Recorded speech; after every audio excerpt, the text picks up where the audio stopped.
बिस्मिल्लाहिर्रहमानिर्रहीम। Mariam's granny में आप सबको मेरा सलाम। मरियम्स ग्रैनी में आज हम बना रहे हैं मटन यखनी पुलाव।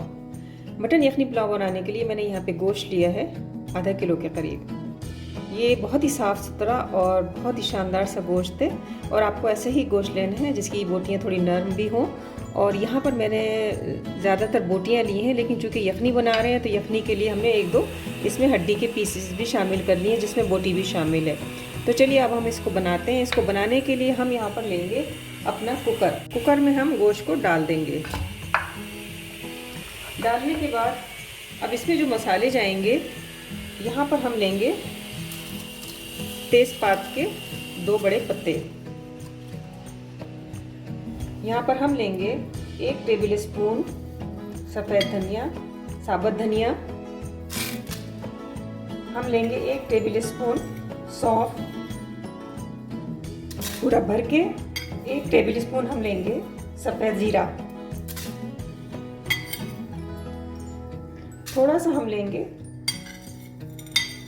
काली मिर्च, लेंगे हम 1 टीस्पून भर के सफ़ेद ज़ीरा, बादियान का फूल, बड़ी इलायची, 6 अदद लौंगे, दालचीनी, और ये सारा खड़ा गरम मसाला जो पुलाव में डलता है वो हमने इसमें डाल दिया है।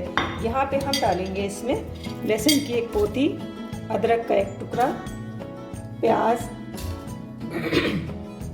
और यहाँ पे हम डालेंगे हरी मिर्च या लाल मिर्च, जो भी आपके पास हो वो आप इसमें डाल दीजिए टेस्ट के लिए।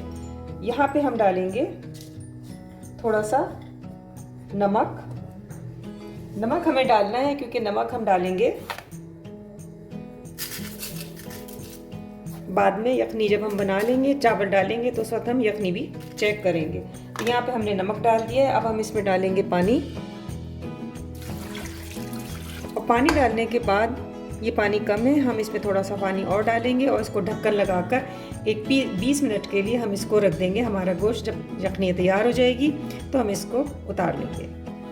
मैंने इसके अंदर पानी डाल दिया है और तमाम मसाले भी डाल दिए हैं। यहाँ पर मैं आपको ये एक बात बताना चाहती हूँ कि ये जो मसाले मैंने इसके अंदर डाले हैं, आप अगर चाहें तो इसके अंदर मलमल का कपड़ा जो है उसके अंदर सारे मसाले बना के, पोटली बना के, और आप इसके अंदर ऐसे भी डाल सकते हैं। लेकिन आज मैंने मटन के अंदर ही ये सारी चीज़ें जो हैं वो शामिल कर दी हैं, तो बाद में जो है वो हम इसको निकाल लेंगे।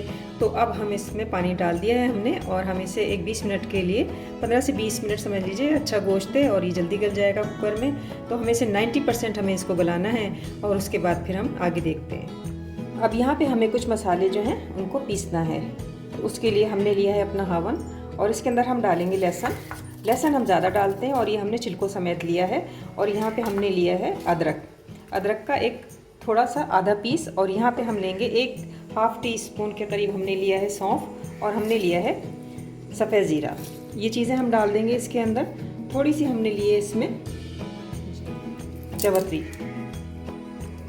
थोड़ा सा पानी डालेंगे और इसको हावन में अच्छी तरीके से कूट लेंगे। तो इस तरीके से मैंने इसको पीस लिया है, और अब हमारी यखनी जो है वो हो रही है। 15 से 20 मिनट उसको लगेंगे। यखनी हमने चढ़ा दी है, इसका पुलाव मसाला हमने तैयार किया है, और अब हम चलते हैं अपने चावल की तरफ। यहाँ पर हमने लिए हैं बहुत ही उम्दा किस्म की बासमती राइस, और ये हमने लिए हैं तकरीबन 3 पाव के करीब। तो अब हम इनको अच्छी तरीके से धोएंगे, और जितनी देर में हमारी यखनी का टाइम है 20 मिनट का, बस इनको इतना भिगोना जो है वो काफ़ी है।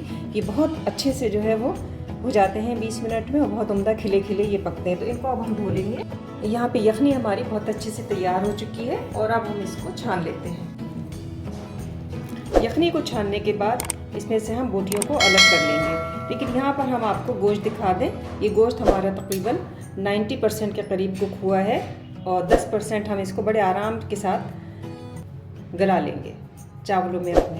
तो इसको हम अलग करते हैं। इनमें से प्याज, लहसुन और जो चीज़ें हैं वो हम निकाल लेते हैं। और अब चावल हमने भिगो दिए हैं, 20 मिनट के हमने भिगो के रखे थे। अब हम चलते हैं पुलाव की तैयारी की तरफ। अब हम चलते हैं अपने पुलाव की आखिरी तैयारी की तरफ। यहाँ पर मैंने लिया है घी, और घी मैंने एक ये चमचा जो आप देख रहे हैं खाना बनाने वाला, ये मैंने लिया है। और पुलाव घी में ही पकता है, तेल में तो मुझे बिल्कुल भी पसंद नहीं है। और यहाँ पर मैंने लिए कुछ खड़े गरम मसाले और 3 हरी मिर्च। ये खड़ा गरम मसाले जिसमें आप देख रहे हैं शाही ज़ीरा, जावित्री और दालचीनी, तेज़पात, लौंगे और बड़ी इलायची, ये हम इसके अंदर डाल देते हैं। और साथ में ये हरी मिर्च भी हम डाल देते हैं।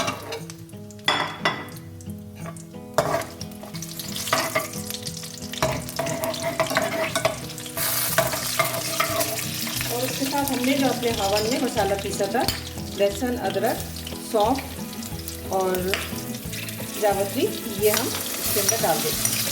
ये डालने के बाद हम इसमें डाल देंगे प्याज।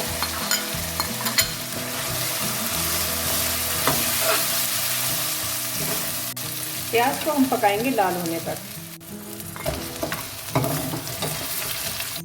प्याज लाल होने के बाद हमने इसमें गोश्त डाला है और अब हम इसको करेंगे खूब अच्छी तरीके से भुनाई दही डाल के। हमने यहाँ पे 2 टेबल स्पून दही लिया है, 2 से 2.5 टेबल स्पून आप दही लेके इसको भून सकते हैं। तो अब हम इसको भुनेंगे बहुत अच्छी तरीके से।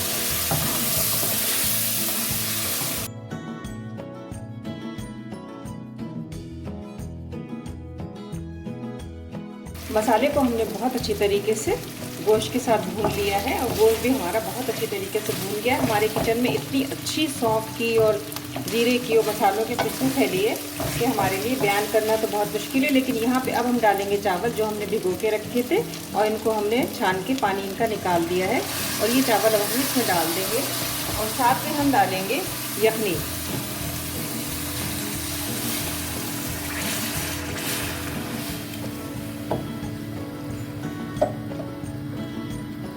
हमें अपने चमचे की मदद से देखना है कि हमारा चमचा इसमें आधा जा रहा है, ये बिल्कुल ठीक हिसाब है।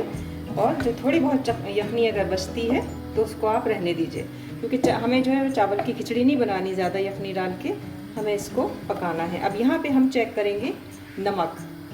नमक हमें पता है कि थोड़ा बहुत कम होगा और हम इसको डालेंगे, थोड़ा सा नमक हम इसमें और डालेंगे।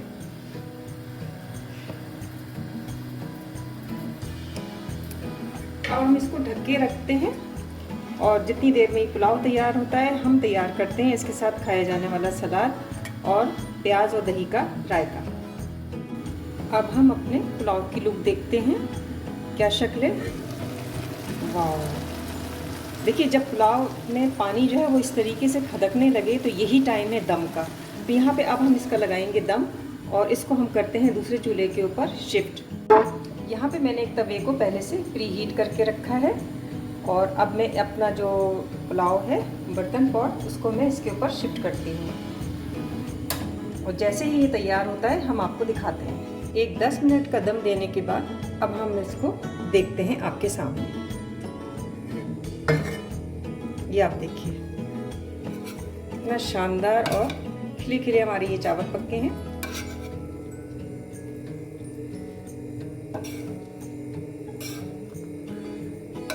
मटन यखनी पुलाव हमारा तैयार है सर्विंग के लिए और अब हम इसे डिश आउट करते हैं। उम्मीद है आपको मेरी रेसिपी पसंद आई होगी। अगर आपको मेरी रेसिपी पसंद आई है तो मेरे चैनल को सब्सक्राइब करना मत भूलिएगा। मरियम किरैनी के किचन में आने के लिए आप सबका बहुत शुक्रिया।